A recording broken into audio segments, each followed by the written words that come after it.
안녕하세요. 오늘의 사연을 시작하겠습니다. 저는 30대 초반의 남성입니다. 제가 겪은 이야기를 전해보려 합니다. 군 전역 후 이런저런 일을 하다 적성에 맞지 않아 많이 방황했고 어떻게든 살아보려고 사업을 하기로 했습니다. 많은 고민 끝에 차린 사업은 대행업체였습니다.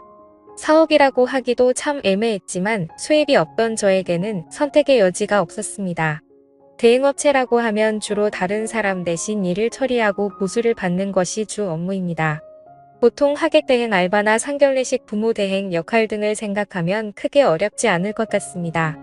돈 없이 시작한 사업은 크게 잘 되지 않았지만 그래도 먹고 살 정도는 되어 그냥저냥 유지하며 살고 있었습니다. 어느 날 카페에서 전화가 왔다면서 젊은 여성으로 추정되는 분이 전화를 주셨어요. 처음에는 그냥 흔한 결혼식 하객 동원 주문인 줄 알았습니다. 평소처럼 기계적으로 상담 매뉴얼을 말씀드리고 있는데 그 여성의 반응이 없었습니다. 상담을 진행하면서도 그녀의 반응이 냉담했습니다. 말 한마디 하더니 그 여성이 끝내 본론을 말씀하셨어요. 아이에게 아빠 역할을 대신해줄 사람이 필요한데 이런 것도 가능하신가요? 처음에는 이상한 요청이라 생각했지만 결국 가능하다고 했습니다. 이런저런 정보와 예약을 잡고 누구를 보낼지 고민했습니다. 결국 제 나이도 적절했고 평일이라 예약도 없기에 직접 가기로 했습니다. 하지만 이런 아빠 대행은 처음이라 무엇을 해야 할지 고민이 많았습니다. 조금 이상한 감이 들었고요. 보통 아빠 대행은 애비가 없어 보이지 않기 위해나 당사자인 아이에게 아빠인 척 해달라는 경우가 많지 않습니다. 유치원 행사나 운동회에 불려가는 경우를 몇 번 봤었지만 이런 경우는 처음이었습니다. 애를 단순히 놀아주면 되는 일이라 생각했지만 어떤 상황이 나올지 많은 생각이 들었습니다. 사실 돌이켜보면 거절했어야 했던 것 같습니다. 약속 당일 그 여성은 집으로 와달라고 했습니다. 집에서 만나는 것은 찝찝했지만 우리 일은 항상 찝찝한 일이라는 것을 알고 있었고 그래서 그녀의 집으로 향했습니다.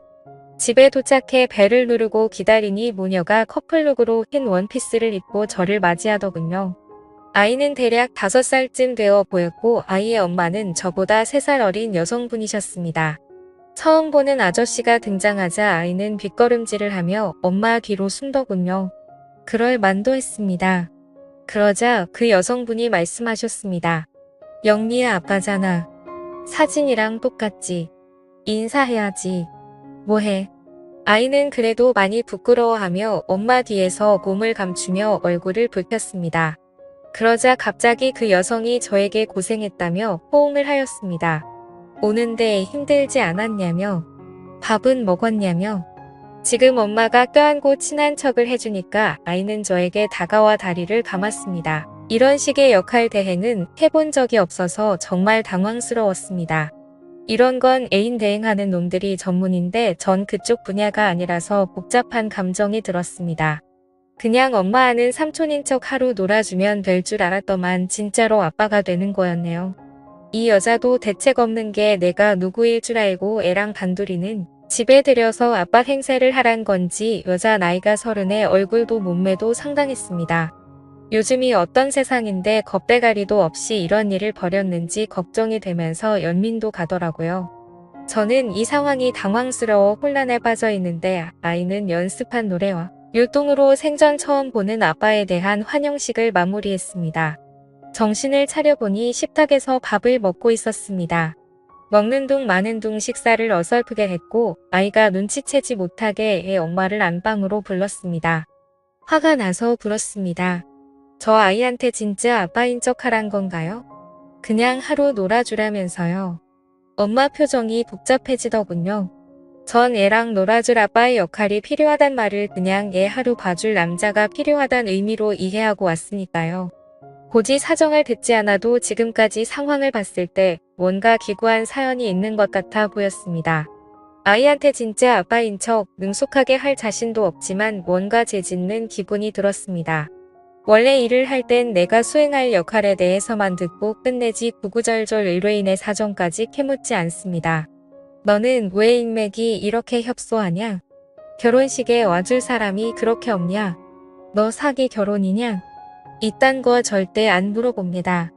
그런데 이번에 좀 알아야겠더라고요. 저희 일당 받고 가버리면 끝이지만 애는 뭐가 되냐고 물었습니다. 대답을 안 해주면 그냥 나오려고 했고요. 그러자 여자가 머뭇거리며 조심히 말을 꺼냅니다. 자기는 미혼모고 애 아빠는 다른 여자와 결혼했고 지금은 사고를 쳐서 복역 중이랍니다. 아이에게는 그동안 아빠가 못 오는 이유를 적당히 둘러댔고 매년 생일 때 올 거라고 거짓말을 해놨는데 커가는 아이가 영리해져서 올해는 가짜라도 보여줘야겠다고 생각하고 저를 찾은 거랍니다. 진짜 아빠인 척 해버리고 가버리면 애의 허탈감은 어쩔 거냐고 부르니까 그건 본인이 알아서 해결하겠다고 합니다. 이 여자 답이 없네요. 지금이라도 가서 삼촌이라고 말하라고 했더니 그건 안 된다고 합니다. 사실 제 생각에도 말이 안 되는 게 지금껏 아빠인 줄 알고 춤추고 노래 부르고 뽀뽀하고 다 했는데 밥 먹고 나니 짠. 나는 삼촌이지롱 하면 아이를 농락하는 것도 아니고 차마 저도 그렇게까지 못하겠더라고요. 어휴 저도 답이 없네요. 일단 이 좁아터진 집에서 나가고 싶었습니다. 뭐랄까 숨통을 대는 기분이 들어 아이를 데리고 근처 공원으로 나갔는데 날이 너무 춥습니다. 이 아이와 어디를 가야 할지 어디에 있어야 할지 정말 못 찾겠더라고요. 어쩔 수 없이 집으로 돌아올 수밖에 없었습니다. 집에 돌아와 아이와 간단히 놀아줬습니다. 남자 없는 집에서 엄마랑 단둘이 살아서 그런 건지 아님 아직 어려서 그런 건지 친아빠와 전혀 안 닮았는데 저를 아빠로 철석같이 믿고 날았습니다. 어느 싸구려 사진관에서 합상했는지 거친 포샵에 흔적이 역력한 100일 가족 사진 들고 와서는 아빠 사진이라는데 뜨끔하다가 안쓰러워집니다. 머리엔 수만 가지 생각들이 듭니다. 짝퉁이지만 처음 본 아빠인데 이러고 집에서 시간 낭비하는 게 맞나 그렇다고 추억을 만들어줬다가 몇 시간 후 나 퇴근해버리면 내가 겪을 후유증은 어떡하나 용미야 아빠랑 뭐 하고 싶어. 이 집에 들어온 후 처음으로 애 이름 불러봤네요. 뭐 대충 외식하자 놀이동산 장난감 뭐 사달라 모범 답안을 몇 개 예상했습니다. 그런데 지방으로 뛰어들어가더니 퍼즐을 갖고 나와서 거실에 우르르 쏟네요.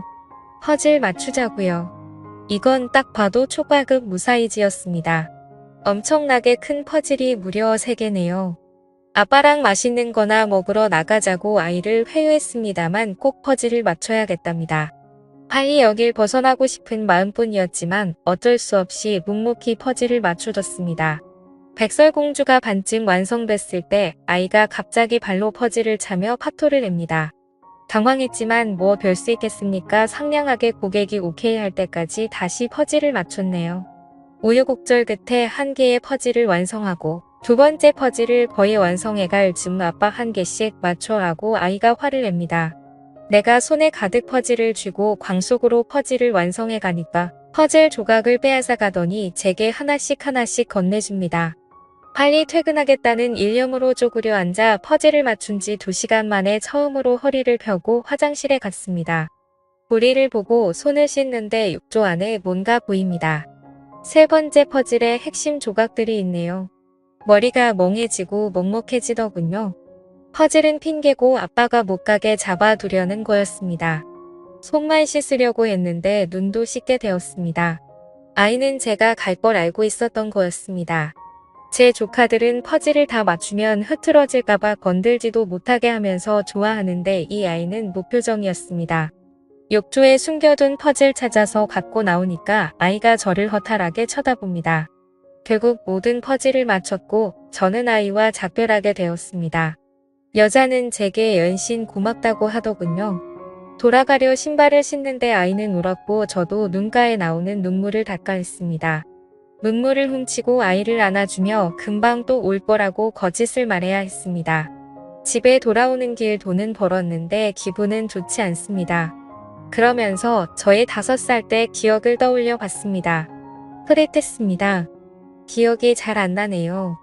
그 아이도 무럭무럭 다 커서 어린 날의 기억을 회상했을 때 저같이 흐릿한 기억이었으면 좋겠습니다. 복잡한 하루였습니다. 사실 그 아이의 엄마가 제 이상형과 닮아서 솔직히 약간 흔들린 것도 사실이네요. 저도 모르겠다 생각하고 그녀에게 연락을 한번 해보는 게 좋을까요? 아니면 그냥 여기서 적당히 끝내고 마무리하는 게 좋을까요? 여러분의 생각은 어떠신지 댓글 좀 부탁드려요. 재미있게 시청하셨다면 구독, 좋아요 부탁드립니다. 감사합니다.